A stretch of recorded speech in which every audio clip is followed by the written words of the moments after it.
Hello familia, esperar que coloco el micrófono y me tomo un poco de café porque estoy grabando justo después de comer, es decir, hora de la siesta. Es viernes, vosotros lo estáis viendo en sábado. Tengo un sueño, por Dios, que me muero. Pero bueno, café, porque hoy hay que estar muy despierto. Celebramos en San Juan de la Cruz, en mi parroquia, que lleva un año sin interrupción el Santísimo expuesto en la capilla de la Adoración Perpetua. Así es que vamos a escuchar el Evangelio del domingo y a meditarlo un poquito, que me voy corriendo para la iglesia, que esta tarde hay una misa, pero de las buenas. Chao.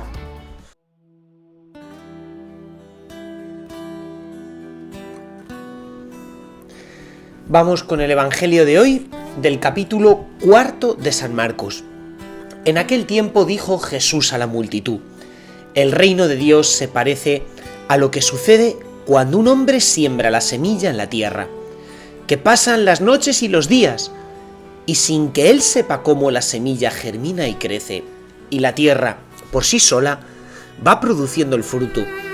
Primero los tallos, luego las espigas, y después los granos en las espigas. Y cuando ya están maduros los granos, el hombre echa mano de la hoz, pues ha llegado el tiempo de la cosecha. Les dijo también: ¿con qué compararemos el reino de Dios?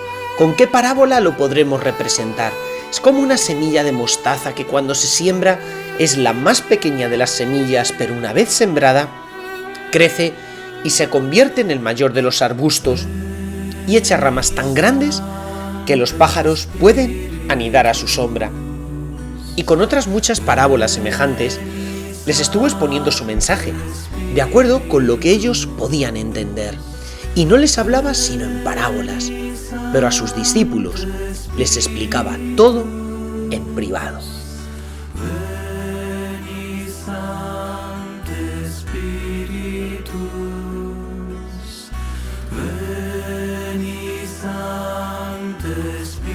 Es bastante fácil averiguar cuál es el significado del Evangelio de hoy. Nos está hablando de algo que frecuentemente nos obsesiona mucho, y es el crecimiento espiritual, ¿verdad? O sea, es normal irte a hacer análisis, ¿no?, al médico, ¿no?, y decir, a ver cómo estoy de colesterol, cómo estoy de tal, cómo estoy de cual. La gente en ese sentido se suele cuidar bastante más si tiene algún achaque de salud. Y generalmente cuando uno en la vida espiritual es fino, es decir, tiene sensibilidad espiritual, pues muchas veces busca también ver cómo está. Voy creciendo, no voy creciendo, estoy estancado, sobre todo cuando uno lleva dirección espiritual. Yo por eso recomiendo mucho a los sacerdotes. El otro día estaba cenando en el Vips con unos cuantos amigos míos y les recomendaba este libro. Este libro es un libro muy bueno, son 1000 y pico páginas, en papel Biblia, no es pequeño, escrito por un beato. El Papa Francisco en el año 2016 beatificó al padre María Eugenio del Niño Jesús, carmelita. ¿Quién es? ¿Quién es este señor con este pedazo nombre, no? Pues escribe un libro que lleva por su 5ª edición, Quiero ver a Dios. Es un libro escrito a mitad del siglo XX, años 30, años 40, la verdad no tengo ni idea, pero bueno, la primer tercio del siglo XX. Este libro es buenísimo, porque es un compendio de anatomía espiritual. Igual que los médicos tienen que estudiar anatomía física, esto de anatomía espiritual. Y si esto lo aprendes bien de memoria, para un confesor o un director espiritual es impresionante. Y si alguno de vosotros se atreve a hincarle el diente, porque ya ha leído, ¿no?, a muchos santos y maestros espirituales, pues creo que con ayuda de algún sacerdote, si le va comentando alguna cosa, pues quizá podría también comprender mucho, porque lo que hace este hombre, pues es el itinerario espiritual de Santa Teresa, explicarlo. Santa Teresa escribe un libro que se llama Las Moradas, en el cual ella dice cómo va creciendo espiritualmente el alma, que es, a fin de cuentas, de lo que habla el Evangelio de hoy. En concreto, aquí hay un capítulo, que es el capítulo 9 en este libro, que se titula así: el crecimiento espiritual. Por eso me gustaría, en el día de hoy, compartir unos cuantos insights, unas cuantas ideas que vienen en este capítulo. Vamos allá.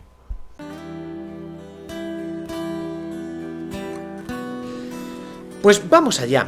Fijaos, Dios comienza aquí este capítulo diciendo, es nuestro fin, y en alcanzarlo, en alcanzar a Dios, está la perfección. El alma es perfecta en la medida en que se acerca a Él. Cuando se habla de perfección, el lenguaje teresiano, el lenguaje de Santa Teresa, es exactamente lo mismo que cuando nosotros hablamos de vocación a la santidad. Santa Teresa emplea la palabra perfección, nosotros más bien vocación a ser santos, vocación a la santidad. Entonces, Dios es nuestro fin, y en alcanzar a Dios encontramos la santidad. Santa Teresa propone que la vida espiritual se parece a un castillo. Ella vive en esta sociedad, ¿no? Española, castellana, del siglo XVI, donde los grandes paisajes están dominados por castillos. Este castillo tiene un foso, tiene una ronda primera de murallas, y después se entra a una serie de estancias grandes que progresivamente dan paso a otras moradas, otras alcobas, hasta llegar a la habitación central del castillo donde vive el rey. Bueno, pues para Santa Teresa, el crecimiento espiritual del cual nos está hablando el capítulo 4 de San Marcos es así. Gracias al estado de gracia, es decir, cuando no vivimos en pecado mortal, abandonamos el exterior del castillo y entramos dentro. Abrimos la puerta y podemos sentir ya el calor de una habitación. No estamos ya en el exterior. Por tanto, cuando abandonamos nuestra vida de pecado mortal, porque tenemos nuestro primer encuentro con Cristo y vivimos en gracia de forma habitual, entramos dentro de la primera morada. De ahí que haya después unas 7 etapas o moradas en las cuales se ve, dice ella, una intensidad creciente de luz. ¿Veis? Intensidad creciente de luz. Es curioso porque Santa Teresa dice que en las 3 primeras moradas predomina la actividad del alma, mientras que a partir de la 4ª morada y a la 7ª, es decir, una vez que estamos en una fase un pelín más avanzada de la vida espiritual, predomina la actividad de Dios. ¿De qué va esto? Bueno, ¿a que no lo entendéis? Yo tampoco lo entendía. Santa Teresa pone el ejemplo de un huerto. Hay varias formas de regar un huerto. Yo soy agricultor, soy de la villa de Don Fadrique. La primera forma de regar el huerto es a mano. O sea, sacas cubos de agua y vas llevando un cubo de agua a cada árbol, a cada planta, o vas haciendo riates con una azada y vas conduciendo el agua que trabajosamente vas sacando tú con una noria. Bueno, estas son las 3 primeras moradas, las primeras fases de la vida espiritual. Todo cuesta más, todo se hace más arduo, todo se hace más duro. Recuerda los primeros rosarios que rezabas, cómo costaban. Luego poco a poco vas descubriendo el gusto a la oración del rosario. Al principio, a lo mejor ir a misa los domingos hasta te costaba, y ahora resulta que es que para ti la misa es como el aire que respiras y como el agua que bebes, es que vas a diario y no te cuesta, al revés, te costaría no ir, ¿veis? Entonces, en las primeras moradas, generalmente la vida espiritual, la iniciativa la tiene el alma y es a base un poco de puños, un poco de trabajo. La gracia o la fuerza de Dios actúa, evidentemente, porque es el agua. Pero a veces para sacar ese agua pues hace falta pico y pala. pico y pala, es decir, venga ahí, ¿no? Sin embargo, a partir de la 4ª morada, Santa Teresa dice que sucede más bien un camino un tanto distinto. Dios auxilia con una gracia particular que llama ella, y es que ¿cómo se puede regar el huerto? Ya no a base de cubos que voy extrayendo yo el agua, sino que de pronto llueve, como cuando te caen estas lluvias abundantes de abril, de mayo en primavera. Entonces el campo entero se riega sin necesidad de que tú muevas un dedo, solo. Entonces uno empieza a vivir no ya de sí mismo, sino de la iniciativa que Dios tiene en el alma. ¿Por qué? Porque a medida que te has ido perdiendo a ti mismo y te has ido purificando, en ti queda cada vez menos de tu ego y Dios puede más. Entonces el alma es más dócil a las mociones, a los movimientos del Espíritu Santo y a los dones del Espíritu Santo. Entonces, es Dios el que va conduciendo al alma. Pero incluso esto, dice Santa Teresa, se refleja en nuestra forma de hacer apostolado. O sea, en las primeras moradas es más mi iniciativa. En las siguientes moradas, a partir de la cuarta, es más la iniciativa de Dios en mí, la iniciativa de Dios a través de mí. ¿Por qué? Porque uno va siendo cada vez más un instrumento más dócil de la gracia de Dios para que Dios actúe, ¿no? Más o menos vamos viendo cómo va siendo el itinerario de la vida espiritual, lo cual encaja muy bien con las ideas de San Marcos, que nos dicen que esa semilla progresivamente, una vez que ha sido sembrada con esfuerzo, va creciendo sin que se sepa muy bien cómo, y hasta estando el que la ha plantado durmiendo en su casa, la semilla se sigue desarrollando.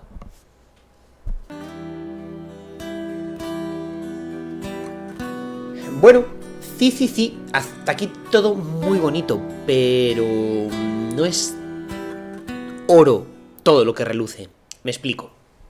De el itinerario que yo antes he marcado, alguno puede pensar que, claro, esto de la vida espiritual es como cada vez ir sintiendo más a Dios, ¿eh? Fijaos el verbo que estoy empleando muy conscientemente, sintiendo más a Dios. Como que cada vez estoy más a tope, como que cada vez estoy más que me como el mundo. ¡Ay, todo lo que siento a Dios! Cuidado.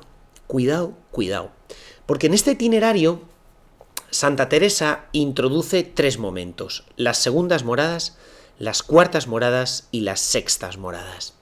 Y estos 3 momentos coinciden con 3 periodos en la vida espiritual que podríamos decir que son como 3 conversiones. Alguno dice, ¿has vivido ya tu segunda conversión? Bueno, pues para Santa Teresa hay como 3 conversiones, que son momentos de prueba, momentos de sufrimiento, momentos de purificación. Alguno podría decir, ¡ay, qué bien!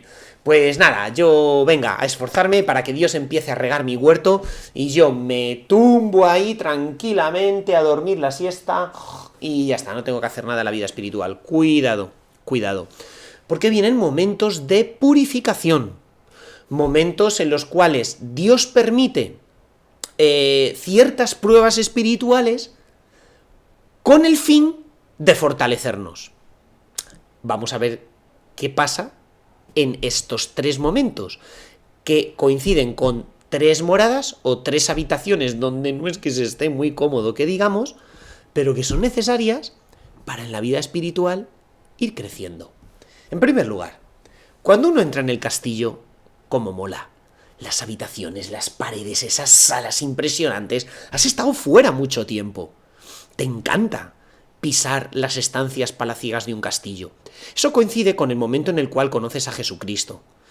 Para mucha gente suele ser un retiro de impacto, una peregrinación, un Emaús, un FTA, un seminario y bien el espíritu, un PAC, un proyecto de amor conyugal, cualquier cosa de estas. ¡Guau, qué subidón la fe cristiana! Ahora, no todo es así, porque en las segundas moradas, fíjate qué curioso, tú estás más cerca de Dios, segundas moradas, pero lo sientes menos. En las segundas moradas viene la prueba de la sequedad o aridez espiritual. Familia, sequedad o aridez espiritual. Y es que Dios permite que pasemos por momentos de aridez para que nos enamoremos más de Él. Y tú dices, bueno, ¿cómo que para que me enamore más de Él? Sí, porque tú buscas a Dios por lo que Dios te regala o por quien Dios es. O sea, te puedo poner un ejemplo. Yo voy a ver a mi madre porque mi madre me prepara tuppers con comida o porque yo quiero, porque yo amo a mi madre. Voy a verla por lo que ella me quiere o por lo que ella me regala. ¿Veis? Y entonces en las segundas moradas viene una fase de sequedad espiritual, donde Dios permite que vaya a la oración. Joroba, es que no siento nada, gestión del sagrario y qué largo se me está haciendo esto. Es que voy a misa y, por Dios, y encima, qué rollo, y no me centro.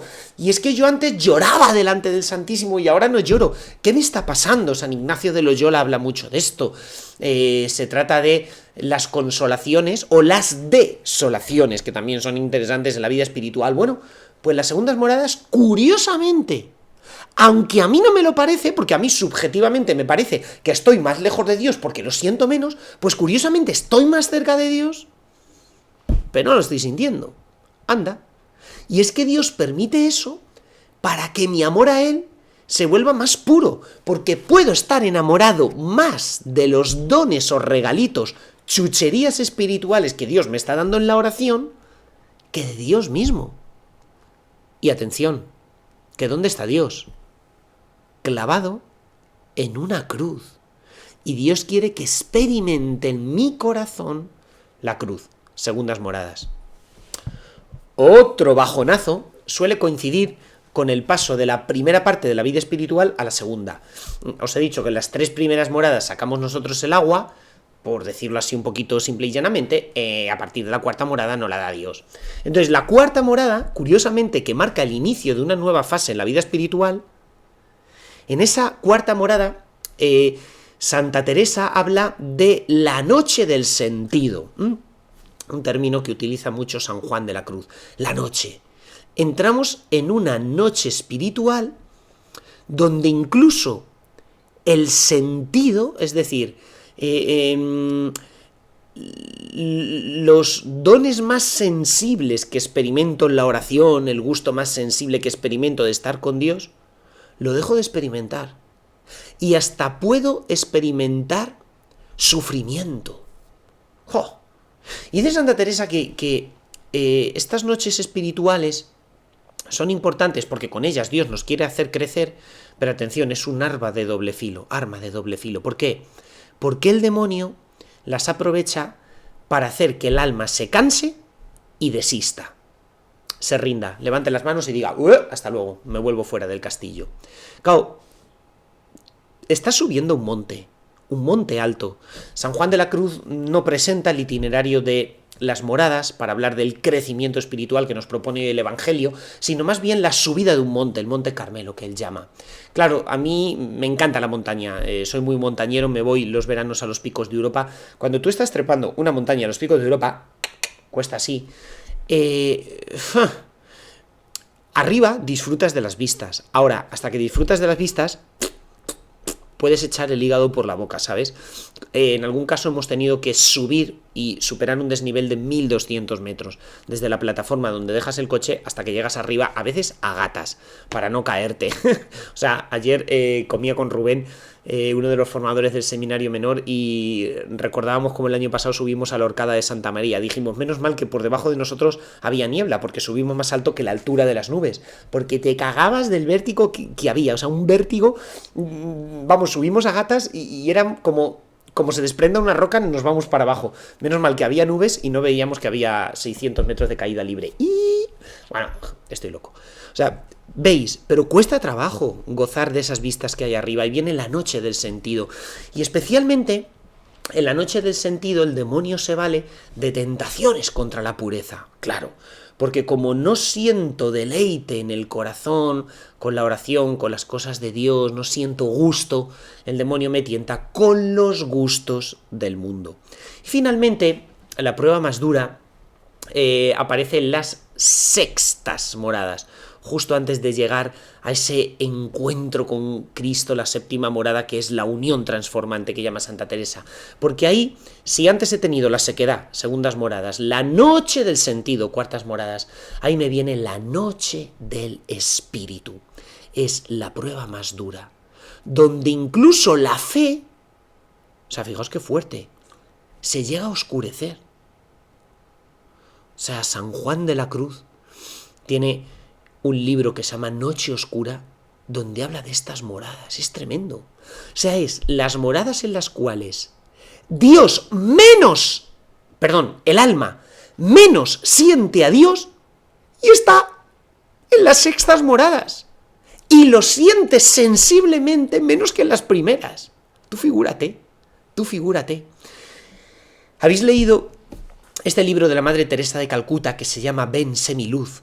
Donde la misma Madre Teresa de Calcuta dice que llegó un momento en que su fe y su esperanza casi se nublaron, que hasta estaba en un estado de sequedad espiritual que llegaba a sentir como el abandono de Dios, también lo describe muy bien el hermano Rafael, la falta de gusto total en la oración y hasta dudas de la existencia de Dios. ¡Qué flipante! Porque es la última purificación o prueba espiritual, la más incomprensible que el alma llegue a sentir antes de la unión transformante. Porque superando esas sextas moradas, el alma explota en un amor y en una luz flipante. ¿Por qué te cuento todo esto? Para que no te desanimes. Para que no te desanimes. Que en la vida espiritual hay obstáculos. Hay fases de purificación. Pero ánimo, tío, que nos espera la cima. Nos esperan las mejores vistas del planeta Tierra, Horcada de Santa María, la Peña Santa de Castilla, en el macizo occidental de los Picos de Europa. Pero claro que sí, por amor de Dios. No te me canses. No te me canses. Pa'lante, que decimos en La Mancha. Venga ahí. En el Evangelio de San Marcos es muy importante un punto, y es que la planta crece misteriosamente sin que se sepa cómo. Os voy a enseñar una cosa del Mercadona que me encanta. Los palitos de zanahoria. ¿Los habéis comido alguna vez? Bueno, hoy es viernes. Generalmente los viernes hay que hacer un poco de ayuno, ¿no? Pero como hoy es el Día del Corazón de Jesús, solemnidad, pues estoy comiendo... me chiflan. Zanahoria cruda. Buenísima. Vitamina A. Es curioso. En Tierra Santa, los árabes... yo vivía ahí entre ellos, no comen patata, comen zanahoria. O sea, lo que nosotros es que con todos los guisos condimentas con patatas fritas, tal, y ellos con zanahoria. Se pasan el día entero comiendo zanahoria. Agárrate. Bueno, la historia es, me como una más. ¿Cómo? Una semilla es capaz de dar una zanahoria. Es como misterioso. El crecimiento, más que ricas sean fresquitas, porque ahora en verano apetece lo frío. Las metes en el frigorífico o en el congelador, y luego las sacas casi congeladas, y empiezas a ronchar zanahoria fría. Bueno, ya está. Buenísima. Para Santa Teresa, la vida espiritual también está revestida de misterio. Me explico. Todos os estáis preguntando, ¿en qué morada estaré yo? ¿En qué fase de la vida espiritual estaré yo? Santa Teresa dice, no lo sabes. Y tú dices, ¿pero cómo no lo voy a saber? Puedes intuir, pero no lo sabes. ¿Por qué? Mirad, ella pone la analogía, la comparación, el ejemplo, con la vida física. O sea, un niño cada vez va comiendo más, se va desarrollando más, deja de ser niño, preadolescente, a adolescente, joven, adulto. El cuerpo va tomando diferentes conformaciones físicas, vas teniendo más fuerza, más peso, más altura, más, en fin, desarrollo muscular. O sea, la vida natural obedece unas fases bastante mecánicas, cosa que no sucede lo mismo con la vida espiritual. Uno, siendo adulto, no puede volver a ser niño otra vez, no puedes volver a tener cuerpo de niño. Pero la vida espiritual sí. Es posible estar en una morada avanzada y retroceder. Eso es posible. Mucha gente a la cual Dios le ha dado gracias magníficas, las tira por la borda y hasta puede perder la fe, Fíjate. Puede ser que estando en la segunda o tercera morada, Dios puntualmente, dice Santa Teresa, te regale cosas que pertenecen a las quintas, las sextas o las séptimas moradas. Dios puntualmente te las puede regalar. Hacerte un regalo en un retiro muy especial o lo que sea, te lo puede dar. Esto es muy interesante porque quiere decir que el crecimiento espiritual es un misterio, que es lo que nos viene a explicar el Evangelio. Y que este misterio se extiende a la forma misma en la cual la gracia de Dios actúa en nosotros.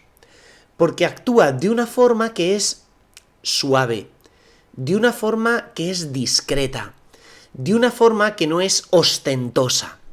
Es curioso, pero hay un axioma... Uy, qué fino hablo, es que soy profesor. Bueno, un axioma de la vida espiritual que dice que Dios mueve a cada cuerpo conforme a su naturaleza. Me explico. A los planetas haciendo elipses, ¿no? A los árboles desarrollando de una determinada forma. Y al corazón humano, pues a través de la inteligencia, a través de la voluntad, a través de las facultades que tenemos. Es decir, lo sobrenatural, o Dios, mueve nuestra naturaleza no de forma violenta, sino de forma armónica. Esto quiere decir que la vida de gracia en nosotros no se traduce generalmente en experiencias de madre mía, se me están apareciendo aquí hasta... No, sino en experiencias sencillas, en experiencias cotidianas. Dice, fijaos, el beato María Eugenio, al encarnarse lo sobrenatural en lo humano, adopta las formas de la naturaleza individual que lo recibe. Se nos manifiesta así bajo semblantes tan diversos como los hombres mismos. Es decir, en cada persona actúa de una forma. Las reacciones exteriores que produce la gracia de Dios son tan diferentes como los temperamentos de las que son sus instrumentos, como los temperamentos de las personas. Por ejemplo, una persona alegre, pues la acción de Dios se tiende a manifestar pues en una especial alegría. En una persona que tiene una gran paz interior, la acción sobrenatural de Dios se suele manifestar pues en que esa persona experimenta pues quizá una paz mayor. En una persona que sea muy emprendedora, muy venga, pues la acción de Dios se suele manifestar quizá en una especial carácter emprendedor de actividades pastorales. ¿Veis? Pero la gracia reviste de alguna forma como una modalidad de acción que es muy respetuosa con nuestra naturaleza, de tal forma que rara vez la acción de Dios produce fenómenos sensibles muy raros. Esto está muy de acuerdo con el Evangelio que hemos leído, Marcos 4, pero con el misterio que envuelve lo sobrenatural. De ahí que entendamos ahora como en el Evangelio los habitantes de Nazaret pues casi no se habían dado cuenta de la divinidad de Jesús hasta que éste no viene de hacer milagros en Cafarnaún, y eso que Jesús llevaba toda la vida viviendo en Nazaret, o tampoco habían llegado a captar al 100% la santidad de María y de José, y eso que la Sagrada Familia vivía en un pueblo como era Nazaret, que no tendría más de 150 habitantes, ¿veis? Y que la existencia de Jesús y de María y de José fueran tan discretas, ¿no? Por eso es bonito, porque el proyecto de Dios se realiza en medio de las cosas sencillas de la vida ordinaria, que es lo que viene a decir Marcos 4, cuando dice sale el sembrador, echa la semilla, y sin que él sepa cómo, pues al final tiene el palito aquí de zanahoria, sin que sepa cómo. Es decir, la gracia actúa sin que nos demos cuenta. Basta permanecer abiertos a ella y colaborar con ella, no resistiéndonos a las mociones internas que el Espíritu Santo causa en nosotros. De ahí que no tengamos nunca que utilizar como termómetro para medir nuestra vida espiritual, igual que utilizo un termómetro para ver si tengo o no tengo fiebre, pues la espectacularidad de las experiencias que yo vivo, porque no es así. Puedo ir a unos ejercicios espirituales o a un seminario de vida en espíritu, a cualquier cosa que no sea un bombazo para mí y sin embargo que haya dado un fruto enorme, ¿no? De hecho, fíjate, en las sextas moradas el alma es donde más cerca está de Dios y donde curiosamente no lo siente con tanta fuerza. De ahí le digo a Santa Teresa que la razón tiene que renunciar a imponer su medida y a encontrar su lógica en las actividades de la misericordia de Dios. ¿Veis? Que es al final la moraleja, el estribillo del Evangelio de hoy. Pues querida familia, unidos todos en el corazón de Cristo, un abrazo gigante y preparaos, que os doy la bendición. Y trago la zanahoria, madre mía.